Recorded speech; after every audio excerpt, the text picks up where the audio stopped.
Hi everyone. ఇది వచ్చేసి baby frock stitching video అన్నమాట. కటింగ్ వీడియో ఆల్రెడీ మన ఛానల్లో అప్లోడ్ చేశాను. ఇంకా ఇంతవరకు ఎవరైనా చూడని వాళ్ళు ఉంటే ఒకసారి చెక్ చేయండి. డిస్క్రిప్షన్లో కూడా లింక్ ప్రొవైడ్ చేస్తాను.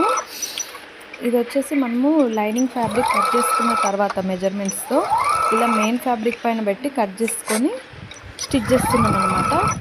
ఫస్ట్ వచ్చేసి ఇది బ్యాక్ పార్ట్ అనమాట. బ్యాక్ పార్ట్ నెక్ స్టిచ్ చేస్తున్నాము. సో ఇలా పిన్స్ పెట్టి జాయిన్ చేసుకొని నెక్ పార్ట్ స్టిచ్ చేసాము అనమాట. ఇలా స్టిచ్ చేసుకున్న తర్వాత ఇప్పుడు ఎక్స్ట్రా పార్ట్ అనేది రిమూవ్ చేస్తున్నాం లైనింగ్ది. సో ఇలా ఎక్స్ట్రా పార్ట్ రిమూవ్ చేసుకున్న తర్వాత చిన్న టక్స్ పెడతామన్నారు.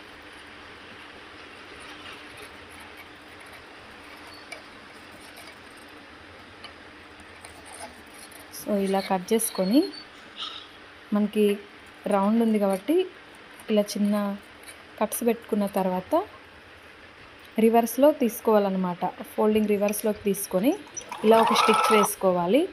అప్పుడు మనకు అనేది లైనింగ్ అండ్ మెయిన్ ఫ్యాబ్రిక్ స్టిఫ్గా ఉండిద్ది అనమాట, మూవ్ అవ్వకుండా. సో ఇలా కంప్లీట్గా నెక్ అంతా స్టిచ్ వేసుకోండి.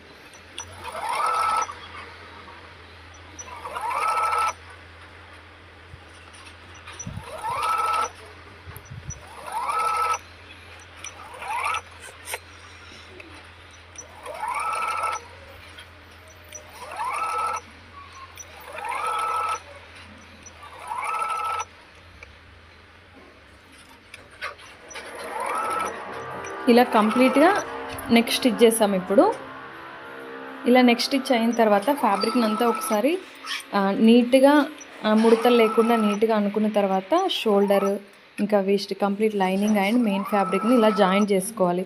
సో అప్పుడు మనకు అది ఎటు మూవ్ అవ్వకుండా ఉండిద్ది అండ్ నీట్గా కూడా వచ్చిద్ది అనమాట తర్వాత స్టిచ్చింగ్ ప్రాసెస్. సో ఇప్పుడు వచ్చేసి నేను ఇలా లైనింగ్ అండ్ మెయిన్ ఫ్యాబ్రిక్ అన్ని సైడ్స్కి జాయింట్ చేస్తున్నాను అన్నమాట.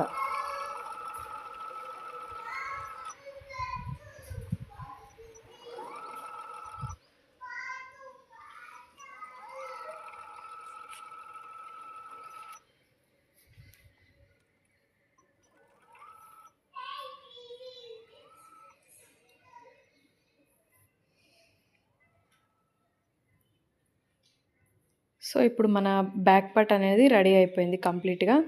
ఇలా main fabric and lining fabric join చేసేసుకున్నాము. ఇప్పుడు మనం బ్యాక్ పార్ట్ అనేది పక్కన పెట్టేసుకొని ఫ్రంట్ పార్ట్ స్టార్ట్ చేసాము అనమాట. సేమ్ ఇప్పుడు ఫ్రంట్ పార్ట్కి కూడా నెక్ స్టిచ్ చేస్తున్నాము.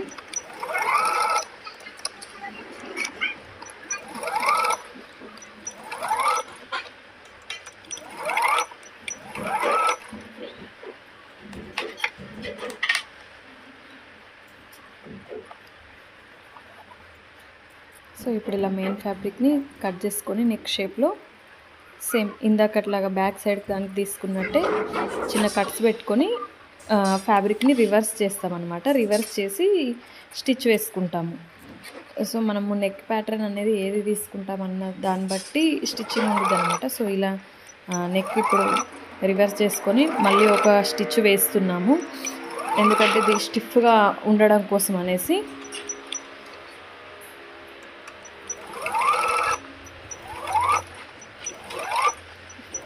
ఇలా స్టిచ్ వేసుకొని ఇప్పుడు దీన్ని రివర్స్ చేస్తామన్నమాట.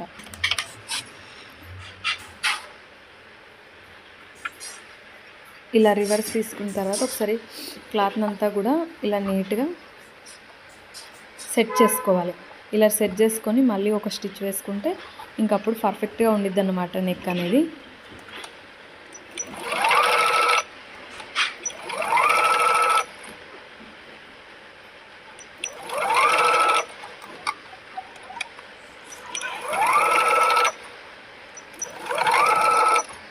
ఇలా నెక్ స్టిచ్ చేసుకున్న తర్వాత సేమ్ ఇందాకట్లానే మళ్ళీ షోల్డర్ వేస్ట్ ఇదంతా లైనింగ్ అండ్ మెయిన్ ఫ్యాబ్రిక్ని జాయిన్ చేసుకోవాలి. అంటే మూవ్ అవ్వకుండా ఉండడం కోసం ఫుల్ ఇక కంప్లీట్ స్టిచ్ చేస్తున్నాం అన్నమాట. ఇప్పుడు వేస్ట్ షోల్డర్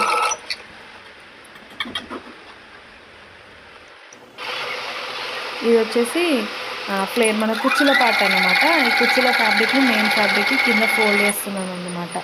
మనకి పోగులు లేవకుండా ఉండడం కోసం అనేసి కిందికి ఇలా చిన్నగా ఫోల్డ్ చేసి స్టిచ్ వేసుకుంటున్నాను.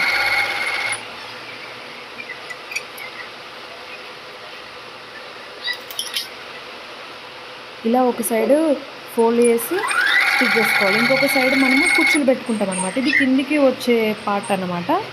సో దాన్ని మనం ఇలా స్టిచ్ చేసుకొని నెక్స్ట్ వచ్చేసి మనం పైన కుచ్చులు పెట్టుకునే అది ఉండిద్ది కదా. సో దానికి నేను అంటే ఇలా తీసుకున్నాను అనమాట. అంటే మనం డైరెక్ట్ కుచ్చులు పెట్టకుండా ఇలా ఒక స్టిచ్ లూజ్ కుట్టు అంటాం కదా మనము. సో అది వేసుకొని మనం ఒక థ్రెడ్ లాగితే ఆటోమేటిక్గా మనకి చిన్న చిన్న కుచ్చులు వస్తాయి కదా. సో దానికోసం అనేసి నేను ఇప్పుడు స్టిచ్ వేస్తున్నాను అనమాట.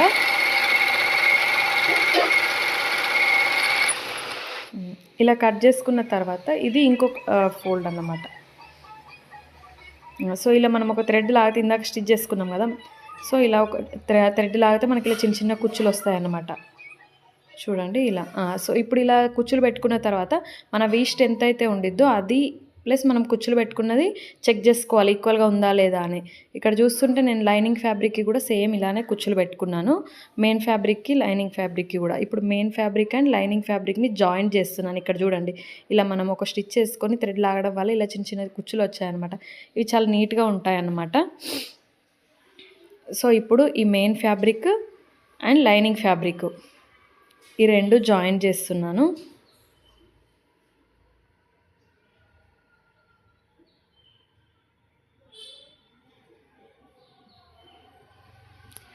ఫ్రెండ్స్ ఇంకా మన ఛానల్ని ఎవరైనా సబ్స్క్రైబ్ చేసుకోకుండా ఉన్నట్టయితే ఇప్పటివరకు please subscribe my channel. So ఇలా రెండు జాయిన్ చేసుకున్నాం అన్నమాట.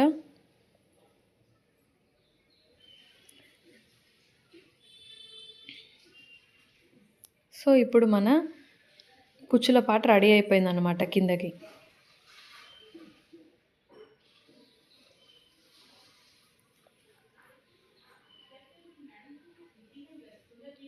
ఇది ఇంకొకటి అంటే మనకి ఫ్రంట్ పార్ట్ ఒకటి బ్యాక్ పార్ట్ ఒకటి ఉండిద్ది కదా. సో ఇందాక ఒకటి కంప్లీట్ చేసాము. ఇప్పుడు ఇది నెక్స్ట్ ఇంకొక పార్ట్ అన్నమాట. మనం ఇలా స్టిచ్ చేసేటప్పుడు ఎప్పుడైనా కానీ నీట్గా సెట్ చేసుకున్న తర్వాతే స్టిచ్ వేసుకోవాలి. ఎందుకంటే ఇది ఆల్రెడీ కుచ్చులతో ఉండిద్ది కాబట్టి మనం డైరెక్ట్గా వేసుకుంటూ వెళ్తే ఫ్యాబ్రిక్ ఇటు అటు పడిందంటే మళ్ళీ ఈ స్టిచ్ తీయడము. సో మళ్ళీ లేదంటే మధ్యలో దారం కట్ అయిపోయినా కూడా మనకి మళ్ళీ వేసుకోవాల్సి వచ్చింది స్టార్టింగ్ నుంచి. సో మనం ఇక్కడ చూస్తున్నట్టయితే ప్రతిసారి మనం ఇలా కంప్లీట్గా సెట్ చేసుకున్న తర్వాతే నీట్గా అనుకున్న తర్వాతే స్టిచ్ వేసుకోవాలి.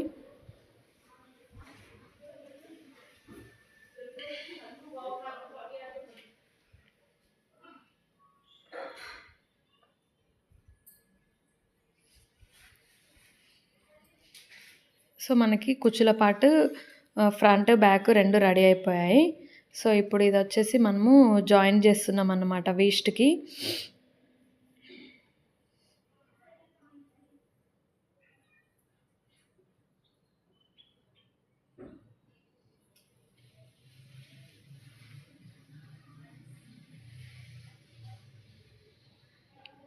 సో ఇలా జాయిన్ చేసుకునేటప్పుడు కూడా చాలా నీట్గా అని జాయిన్ చేసుకోవాలి. అంతకన్నా ముందే ఒకసారి మనం మళ్ళీ మెజర్ చేసుకోవాలి. మన కుచ్చుల పార్ట్ డౌన్ పార్ట్ అండ్ మన వేస్ట్ రెండిటికి ఈక్వల్గా ఉందా లేదా అని చెక్ చేసుకున్న తర్వాత అప్పుడు స్టిచ్ వేసుకోవాలి. ఇలా 2 స్టిచెస్ వేసుకోవాలి. ప్లస్ ఇది బేబీ ఫ్రాక్ కాబట్టి మనం ఇంటర్లాక్ చేస్తే ఇంకా నీట్గా ఉండిద్ది. వాళ్ళకి కూడా మనకి ఇలా థ్రెడ్స్ రాకుండా ఉండిద్ది. పిల్లలకి కూడా ఇంటర్లాక్ చేయడం వల్ల నీట్గా ఉండిద్ది అనమాట, కుచ్చుకోవడం లాంటిది ఏం లేకుండా. ఫ్రెండ్స్ ఇక్కడ షోల్డర్ జాయింట్ అనేది ఒకటి మిస్ అయింది. షోల్డర్ జాయింట్ అనేది నేను మళ్ళీ సపరేట్గా ఒక వీడియో పెడతాను. అది అంటే బై డిఫాల్ట్ మిస్ అయిపోయింది. మీరు ఇక్కడ చూస్తుంటే ఇలా ఎక్స్ట్రా వచ్చింది కదా చూడండి. సో ఇలా ముందు చెక్ చేసుకొని మళ్ళీ ఈక్వల్గా అనుకున్న తర్వాత అప్పుడు స్టిచ్ వేసుకోవాలి.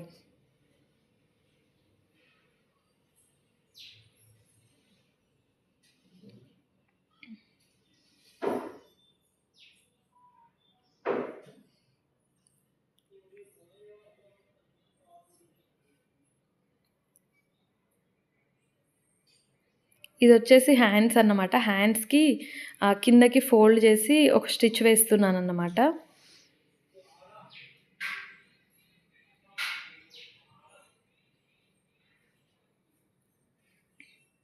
హ్యాండ్స్ అనేది పఫ్ డిజైన్ తీసుకున్నాము. ప్లస్ కింద ఎలాస్టిక్‌తో కూడా కుచ్చులు వచ్చేటట్టు తీసుకున్నాం. సో, దానికి కింది పార్ట్‌కి మనము ఇలా ఫ్యాబ్రిక్‌ని ఫోల్డ్ చేసుకొని ఒక స్టిచ్ వేసుకుంటున్నాము.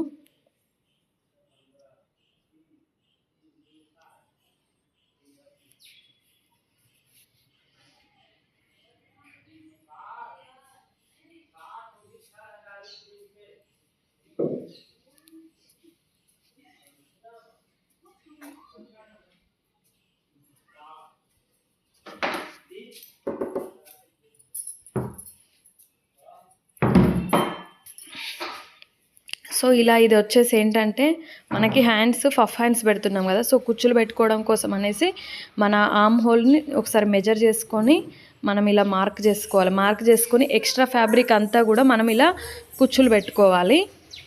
సో, ఎంతైతే వస్తుందో ఎక్స్ట్రా ఫ్యాబ్రిక్ అది మెజర్ చేసుకొని కుచ్చులు పెట్టుకుంటే మనకి పఫ్ వచ్చిద్దనమాట. సో, మనం ఇవన్నీ వన్ సైడ్ కాకుండా మనం లెఫ్ట్ నుంచి వస్తున్నప్పుడు రైట్‌కి చూసేటట్టు, రైట్ వచ్చేసేసి లెఫ్ట్ చూసేటట్టు పెట్టుకోవాలన్నమాట. సో, అప్పుడు పఫ్ అనేది మంచిగా మనకి ఇలా నించొని ఉన్నట్టుగా ఉండిద్ది.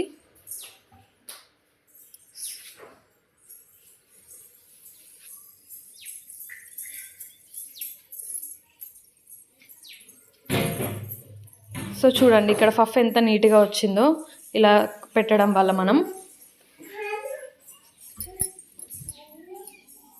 సో, సేమ్ ఇంకొక పార్ట్‌కి కూడా ఇలా మెజర్ చేసుకొని మార్క్ చేసుకోవాలి. మిగిలిన ఎక్స్ట్రా పార్ట్‌ని కుచ్చులుగా పెట్టుకోవాలి.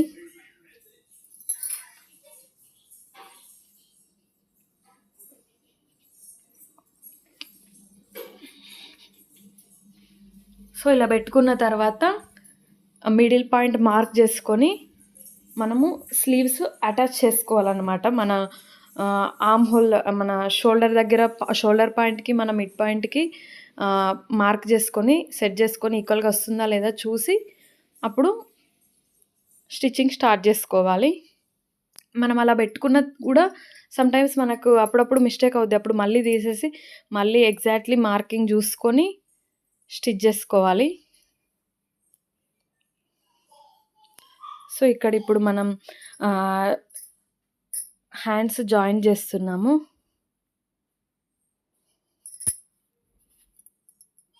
ఇలా హ్యాండ్స్ జాయిన్ చేసుకొని డబల్ స్టిచ్ వేసేసుకోవాలి.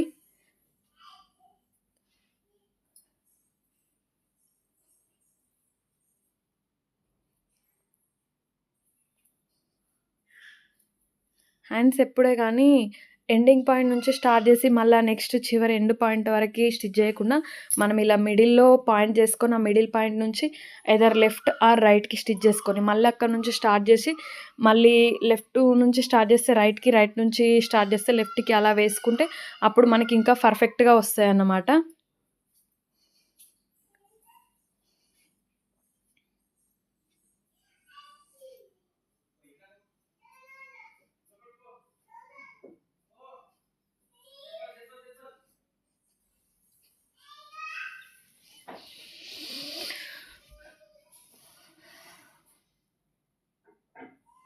ఇలా హ్యాండ్స్ జాయిన్ చేసుకున్న తర్వాత నెక్స్ట్ హ్యాండ్స్ నుంచి కంప్లీట్‌గా ఇంకా మనం ఫుల్‌గా స్టిచ్ చేసుకోవాలన్నమాట. ఇది ఇక్కడ చూస్తుంటే హ్యాండ్స్ దగ్గర ఇంటర్లాక్ చేస్తున్నాము.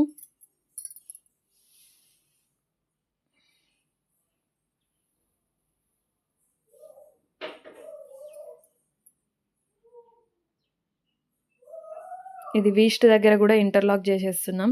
ఈ థ్రెడ్స్ ఇవన్నీ ఏం లేగకుండా ఉండాలని చెప్పేసి నీట్‌గా ఉండడం కోసం.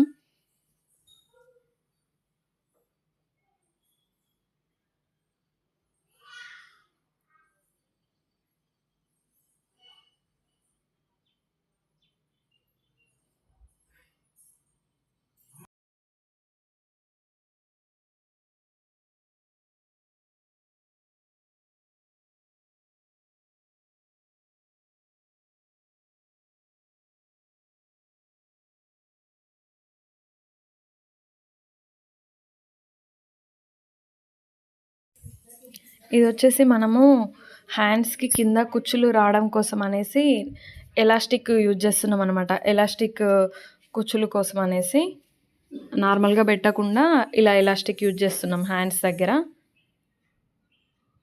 సో మనకి హ్యాండ్ లూజ్ ఎంతైతే ఉండిద్దో అంత ఎలాస్టిక్ తీసుకొని మనకి స్లీవ్స్ దగ్గర అనేది కింద ఫ్యాబ్రిక్ అనేది ఎక్స్ట్రా తీసుకున్నాం. సో ఇలా ఎలాస్టిక్ ఒక ఎండ్ స్టిచ్ చేసి మళ్ళీ దాన్ని ఇలా డ్రాగ్ చేస్తూ స్టిచ్ చేసుకోవాలి. అప్పుడు నీట్గా వచ్చింది అనమాట. ఒక దగ్గర ఎక్కువ ఇంకొక దగ్గర తక్కువ డ్రాగ్ చేయకుండా ఈక్వల్ టెన్షన్తో డ్రాగ్ చేసుకోవాలి మనము. సో అప్పుడు నీట్గా వచ్చింది అనమాట. చూడండి ఇప్పుడు మనకు కుచ్చులు ఆటోమేటిక్గా వచ్చాయి ఇలా ఎలాస్టిక్ స్టిచ్ చేయడం వల్ల. సో ఇప్పుడు మనము హ్యాండ్స్ని జాయిన్ చేసుకుంటున్నాము. ఇలా హ్యాండ్స్ జాయిన్ చేసుకుంటూ కింది వరకు కంప్లీట్గా స్టిచ్ చేసుకుంటాం చూడండి. సో ఇలా 2 హ్యాండ్స్ని జాయిన్ చేస్తూ ఇక్కడ ఆమ్ హోల్ దగ్గర వరకు వచ్చేసాం. ఆమ్ హోల్ పాయింట్లో మనం ఈక్వల్గా ఉందా లేదా చెక్ చేసుకోవాలి. చాలామందికి ఇక్కడ ఎక్కువ తక్కువ అవుతూ ఉండిద్ది. అంటే ఒక హ్యాండ్ ఎక్కువ లెంత్ ఉండి ఇంకో హ్యాండ్ తక్కువ ఉండి అలా ఉండిద్ది. సో ఇక్కడ వీస్ట్ దగ్గర కూడా అలాంటి ప్రాబ్లమ్స్ వస్తాయి. సో అవి మనం ముందే చెక్ చేసుకోవాలి. చెక్ చేసుకొని ఇలా జాయిన్ చేసుకోవాలి. సో ఇలా కింది వరకు కుచ్చుల పార్ట్ కూడా చెక్ చేసి